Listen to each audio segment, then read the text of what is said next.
Chaume, les sapeurs-pompiers présentaient aujourd'hui une fiche de première urgence destinée aux acteurs de secours et autres professions libérales sollicitées au domicile des personnes les plus vulnérables. C'est la 5e version, affinée pour répondre plus spécifiquement aux exigences techniques des praticiens.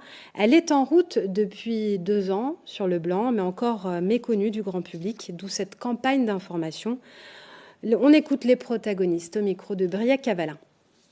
Aujourd'hui, un citoyen est suivi par son médecin traitant, donc il est possible au quotidien d'avoir des informations, notamment en journée, d'avoir quelques infos, plus après le voisinage. Par contre, là où nous sommes plus en difficulté, c'est lorsque la personne vit de manière isolée, qui a un traitement qui peut être parfois lourd ou contraignant, et dans lequel il y a des choses importantes à prendre en compte lorsqu'on arrive en tant que premier intervenant du secours. Donc toutes ces choses-là, aujourd'hui, on le voit beaucoup par le biais du numérique. Mais à 2 heures du matin, en plein milieu de la Brenne, par exemple, où la couverture n'est pas forcément idéale pour ce genre de téléinformation, on a besoin d'avoir un support complémentaire. Il faut quand même aller glaner certaines informations, notamment les allergies, qu'elles soient médicamenteuses ou alimentaires, le traitement en cours et les antécédents lourds comme un infarctus, un diabète, une épilepsie, une insuffisance rénale qui modifient complètement la prise en charge par l'urgentiste. Donc ces informations, il faut les trouver, quelle que soit l'heure du jour et de la nuit. Donc cette fiche, il faut qu'elle soit facilement trouvable par les secours.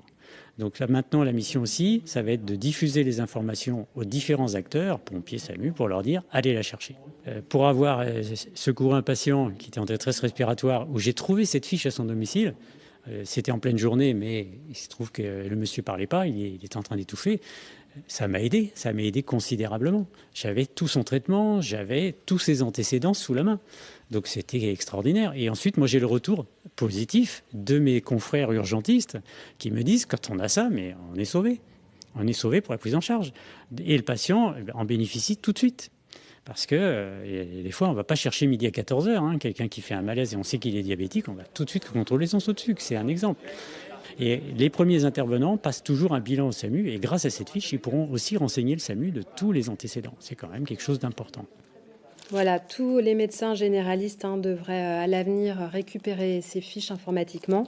Et puis pendant la tournée des ventes des calendriers des pompiers en fin d'année, eh bien, ils présenteront cette fiche aux habitants.